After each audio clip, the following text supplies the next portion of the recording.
And look, let's go. We have gathered here today to break down this Eminem album. I got my notes on my old fashioned notepad, and we shall rock out like that. It's YJ, Bank Music Group. So, yeah, Eminem, man, the death of Slim Shady. Let's go ahead and talk about it. Track number one, he comes on Renaissance with the intro. It's his sound. That's one thing I do want to point out when I do break this down. Eminem has a certain sound. He does produce, and he was in on production on almost every song on this. I think Dre produced two with him on this, but every beat that you hear, Eminem has his hands in. I looked at the credits on Wikipedia, so the man is talented. The man is talented. So yeah, I mean that goes without saying. The man is a wordsmith. He does his thing. On this first song, I get disappointed when I hear certain bars, just because I write bars myself, and some of these bars I'm sitting here listening to, and I'm like, you be amazed as soon as you're amazed. There's a bar like I show you the ropes until you get the hang of it. Like it to me, it is like stuff like that. He said, as soon as I stopped giving a fuck, I started to sell a bit. Like I don't know. It's a punchline, I guess, to some people who don't, I guess, listen to that much rap music. But some of these lines, I swear I've heard before, and I watch battle rap, so that may be why, because battle rap is highly into these type of bars like that, metaphors and similes, entendres and things. He has it, on this song. I will say, people are saying that he dissed Kendrick, he dissed this person, dissed that person. People don't understand sarcasm. He was being sarcastic on this song. It was a sarcastic hater rant, basically saying this is what they do to the greats. They say Kendrick Lamar album was cool, but it didn't have a banger. Mike Delete was trash. Kanye and Lil Wayne album was trash.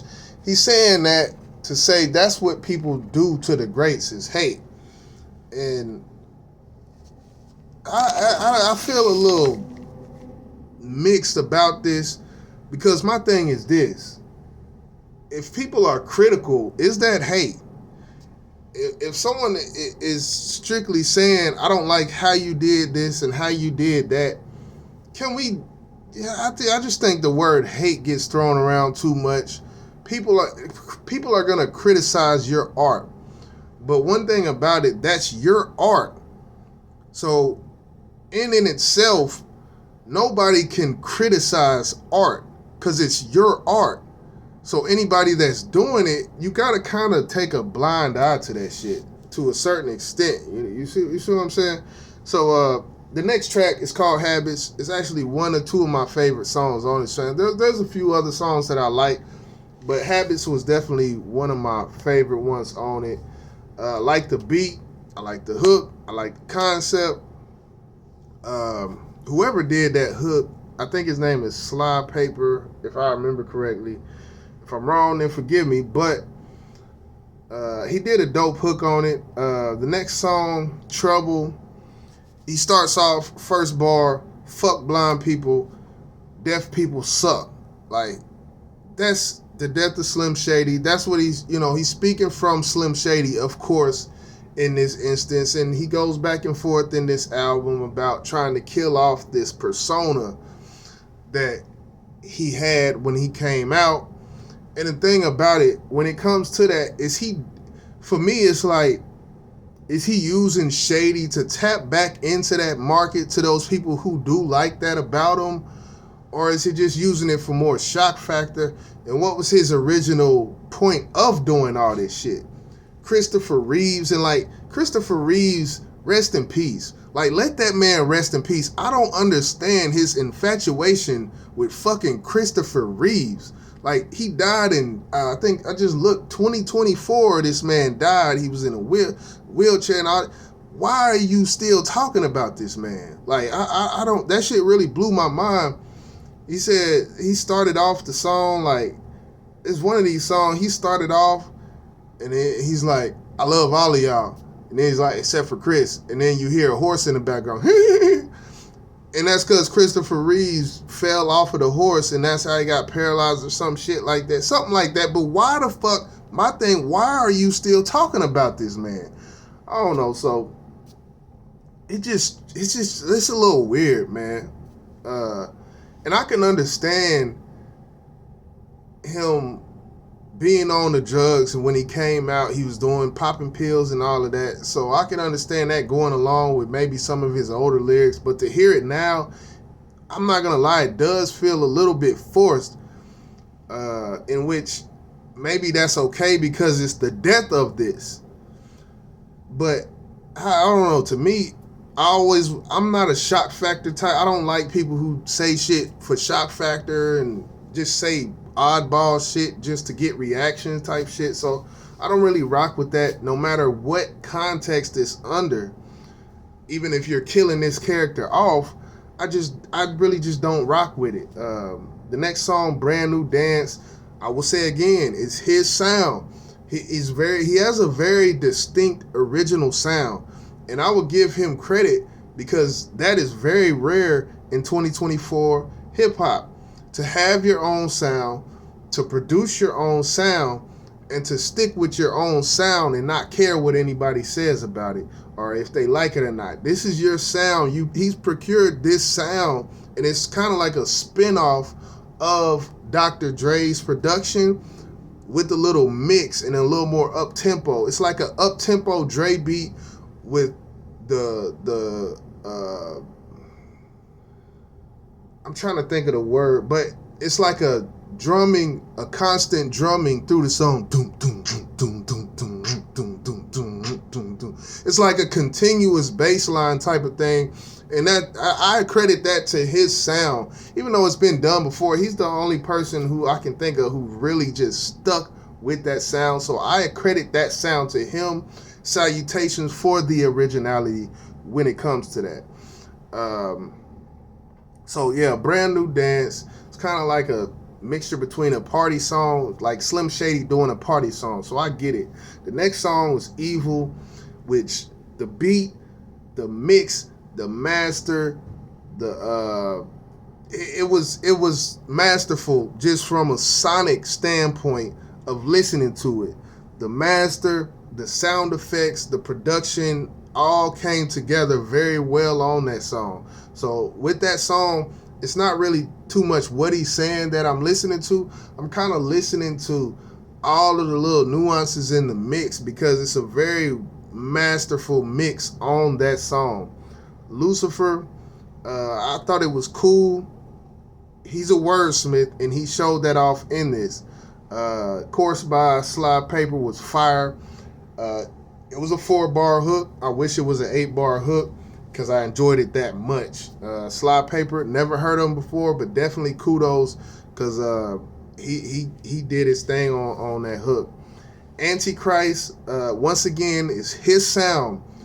I didn't like the song, but that's his sound. I give him his credit for sticking to that sound. I didn't actually really like that song at all, to tell you the truth. I'm not gonna lie. Fuel, JID made that song dope. I thought it was that. This is another one of the songs on this album that I did like. JID verse was dope, and I'm glad to see that he made the playlist. I'm glad to see it. There was a song I don't have on my paper, but he did do a song with 2 Chainz on the bonus. I can't remember the name, but I actually do like that song as well. The first time I listened to it, it's produced by DJ Premier. The first time I listened to it, I kind of listened and I was like, the beat, the sample for the beat is fire, crazy. Some of the drums when he started was kind of like, I'm like, DJ Premier, come on now, it's 2024. You got to mix that shit up a little bit. But that's just preference. And when he did, because they had a beat switch on that song with 2 Chainz. So, but if y'all haven't heard that song, just type Eminem 2 Chainz and it'll pop up. So, to keep it moving though with the songs listed on the official playlist, next song, Road Rage. The verses I did like. I did like the verses. Like, on the first verse, he was actually spitting some knowledge when it comes to just people, and it was kind of weird because I felt like it was kind of off topic from the hook. And I'm one of them people where if you do a hook, I'm expecting you to kind of talk about the hook. But the first verse, M didn't do that at all. He actually broke down the science behind things that people like and digest and eat, and like obesity. Like it was a far out, like, and I actually liked the verse, but it didn't go with what the actual hook was talking about. He had a dope bar in that first. In the first verse, he had a dope bar.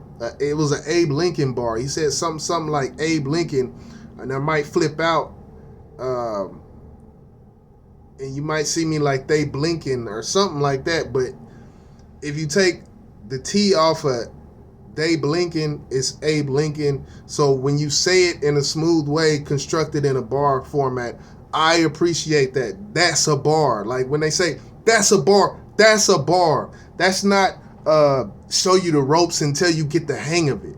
Like, and I think that's why some of Wayne's later work I don't gravitate towards, because some of the punches they're just not, it's not enough. I like a deeper punch.